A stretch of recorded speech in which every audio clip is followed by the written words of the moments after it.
Kasih Coach. Ya, ini yang penting ya, bagaimana supaya kita tetap bersemangat. Ya, saya tadi sudah sedikit kasih gambaran mengenai apa yang terjadi dalam kehidupan saya. Nanti saya akan share lebih banyak lagi bagaimana supaya kita tetap bersemangat. Ini kuncinya di sini. Ini sangat penting supaya kita bisa mendapatkan manfaatnya ya. Nah, saya juga rindu bahwa kita melalui Meaningful Life ya, yang setiap mungkin 2 minggu, kadang-kala 3 minggu sekali kita akan diskusi bersama, ya tentu dengan bimbingan tuntunan Tuhan. Tema-tema apa yang Tuhan bisa berikan, karena kita rindu bahwa melalui Meaningful Life ini, kita pribadi itu makin baik, makin meningkat, kualitas kita makin baik, dan tentu tujuan utamanya adalah keluarga kita makin diberkati. Hubungan keluarga suami istri dengan orang tua dengan anak makin intim, makin indah. Nah, kita akan masuk sama-sama Sis Meda, bagaimana supaya tetap bersemangat ya. Saya rindu teman-teman kalau ada apa-apa ditulis ya, supaya kita bisa diskusi, bisa nanti di WA ke Brosio Mas Sis Melda, karena saya ingin juga dapat masukan-masukan, pertanyaan-pertanyaan, supaya kita bisa sama-sama makin mendapatkan berkah yang lebih banyak daripada yang kita perkirakan ya. Baik, saya share dulu, kita punya PowerPoint-nya. Mudah-mudahan udah keluar ya. Jadi bagaimana supaya kita tetap bersemangat? Ini penting sekali. Ya, yang pertama sebenarnya sederhana sih, tidak sulit ya. Yang pertama gini, perhatikan apa yang ada di hati dan pikiranmu. Ya, saya kan tadi udah mulai berbicara mengenai internal ya. Nah, sekarang kita supaya tetap bersemangat itu, kita perhatikan kita punya diri sendiri.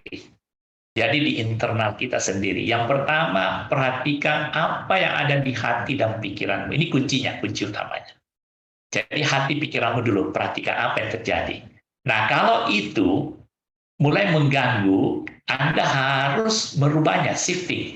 Karena kalau Anda biarkan, itu akan terus menggerogoti, ya, menggerogoti perasaanmu, pikiranmu. Jadi jangan biarkan. Istilahnya kalau kita makan salah, kita kan harus buang ya. Wah, ini udah rusak. Jadi harus cepat dibuang keluar. Jangan dibiarkan, ya. Jadi perhatikan apa yang ada di hati pikiranmu. Kalau itu membuat semangatmu turun, langsung shift. Ya, langsung tinggalkan. Jangan dibiarkan. Perhatikan ya, jangan dibiarkan dia terus menggerogoti hati pikiranmu. Jangan dibiarkan dia terus diolah di hati pikiranmu. Jangan. Karena ini tidak ada gunanya sama sekali. Karena kan, tadi kita tahu ya, kita udah share di depan-depan ya, akibat kalau kita tidak bersemangat itu gini, kita rugi sendiri. Nah, ini kita punya kuasa. Kenapa saya tekankan di sini? Ini kita punya kuasa. Kita punya kekuatan di sini. Kita minta tolong, Tuhan menolong kita. Ya, karena ada firman Tuhan, ingat ya, nanti cari ayatnya sendiri. Jagalah hatimu dengan segala kewaspadaan. Karena apa? Dari situlah terpancar kehidupan. Jagalah hatimu, hati dan pikiranmu. Jangan biarkan hal-hal yang membuat semangatmu turun itu terus menggerogoti di hati pikiranmu. Yang kedua, jaga dengan baik panca inderamu. Saya pakai panca inderamu, kemudian saya kasih dua yang penting. Panca indera itu kan 5 ya. Ya, kita punya mata untuk mendengar, telinga untuk mendengar, hidung untuk mencium, ya, ada perasa, kemudian kulit untuk meraba. Tetapi yang paling penting di sini ada dua yang begitu cepat mengganggu. Apa itu? Yaitu mata apa yang kita lihat dan telinga apa yang kita dengar. Nah, ini kita tidak bisa menutup mata, kita juga nggak mungkin menutup telinga. Apalagi medsos saat ini, media sosial, banyak hoax. Kemudian kita juga lihat, seumpama kita keluar ya, kita lihat ada demo-demo, tiba-tiba ada bencana alam, ada hujan, apa itu kan kelihatan semua ya. Ada tabrakan atau apa, kita lihat. Atau kita dengar banyak berita-berita ini bersimpang siur ya. Wah, ini ekonomi akan kacau, ini dunia bagaimana, ada perang, ya nanti barang-barang naik, ada kekurangan pangan semua. Nah, ini kita harus jaga. Nah, kita mulai berpikir, apakah kalau ini saya izinkan masuk di hati pikiran saya, menolong saya atau tidak? Kalau tidak menolong, untuk apa? Kalau ini mengganggu, untuk apa? Nah, kita harus shifting dia. Kita harus shift dia. Ngerti ya? Jadi jaga dengan baik panca inderamu. Yang kedua ini ya. Jadi bagaimana supaya tetap bersemangat? Pertama, perhatikan apa yang ada di hati pikiranmu. Jaga dengan baik panca inderamu. Boleh aja dengar apa, tapi jangan biarkan itu terus mengganggu hati pikiran kita. Ya. Perhatikan Ulangan pasal 20 ayat 8. Lagi para pengatur pasukan itu harus berbicara kepada tentara demikian. Perhatikan di sini ya. Ya, siapa takut dan lemah hati, dia katakan ya. Jadi pengatur pasukan ini dia berbicara kepada tentaranya, anak buahnya. Siapa takut dan lemah hati, ia boleh pergi dan pulang ke rumahnya. Jadi dia bilang, dia izinkan, boleh pulang, pergi ke rumahmu.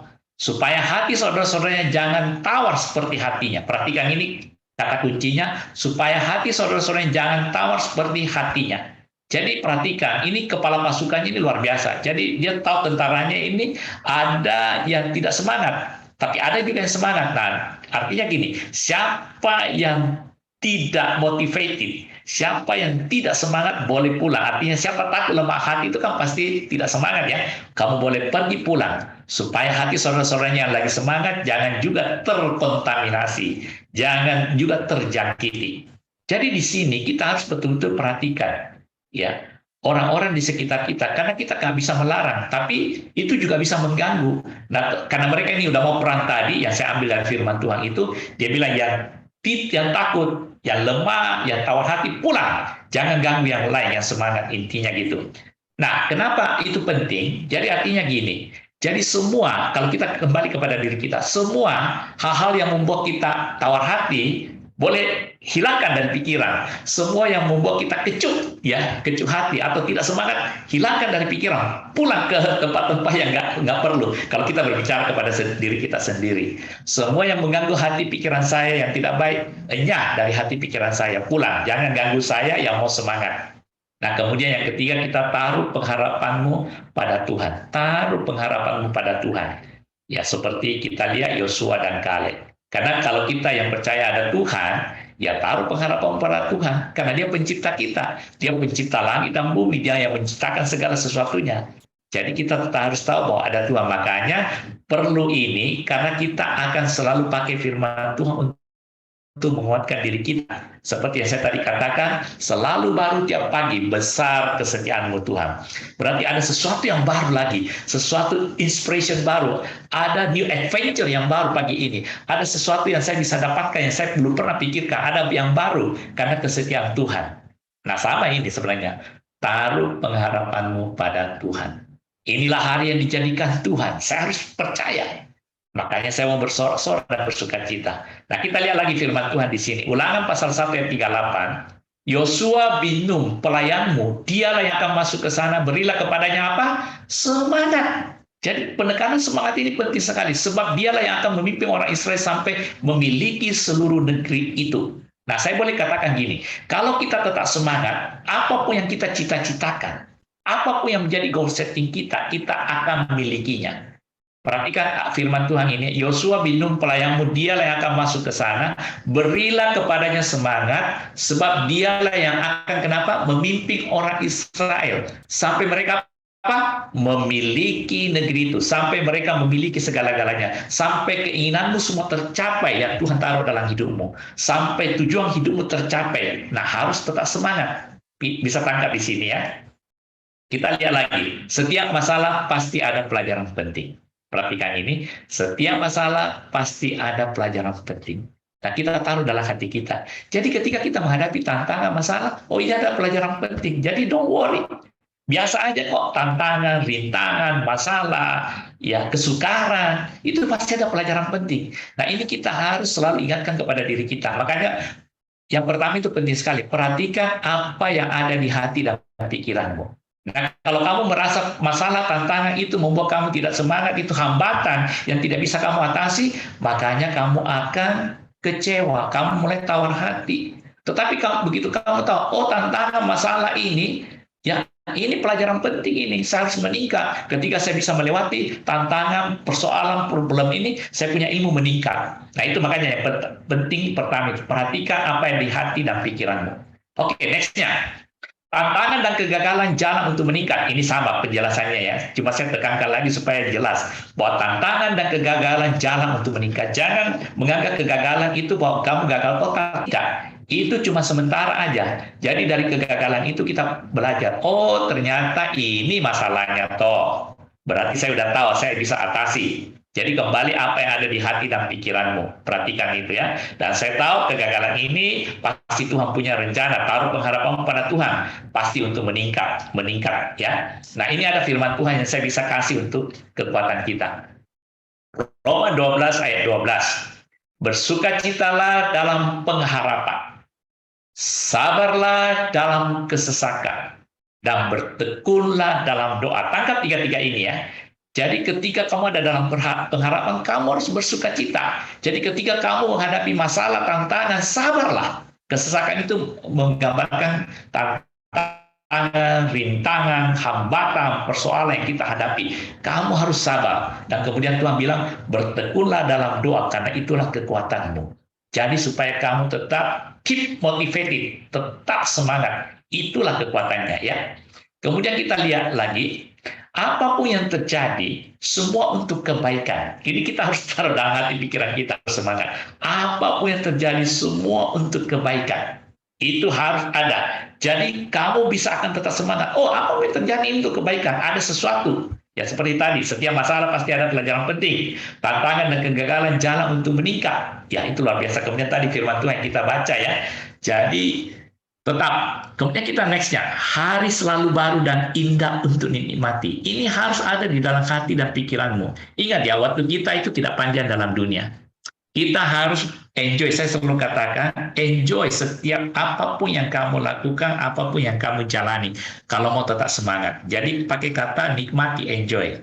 Nah, ini saya tambahkan, hari selalu baru dan indah untuk dinikmati. Apapun persoalannya, kita harus taruh dalam hati pikiran kita bahwa inilah hari yang dijadikan Tuhan. Selalu baru tiap pagi, besar kesetiaanmu Tuhan. Oke? Nah, tambah lagi. Bersama Tuhan, hidup ini penuh damai dan sukacita. Itu sudah pasti. Ya. Jadi bersama Tuhan, hidup ini penuh damai dan sukacita. Oke, saya akhiri dengan saya tambahkan satu tips. Ini cepat aja, yang Anda pasti sudah tahu semua. Saya kasih satu tips dengan tema kita yang tadi yang kita buka ya. Mengapa kita perlu tetap semangat? Ini tipsnya, ya, supaya hidup kita bernilai dan bermanfaat. Oke, yang kedua, panggilan hidup kita tidak sia-sia. Ini intinya, ini anunya puncaknya ya. Tujuan Tuhan menciptakan kita tercapai, kita bisa melaksanakan. Wah, kita bisa melakukannya dengan baik. Rencana Tuhan bisa kita selesaikan dengan baik. Menjadi teladan buat keluarga dan sesama, kan indah sekali, dong.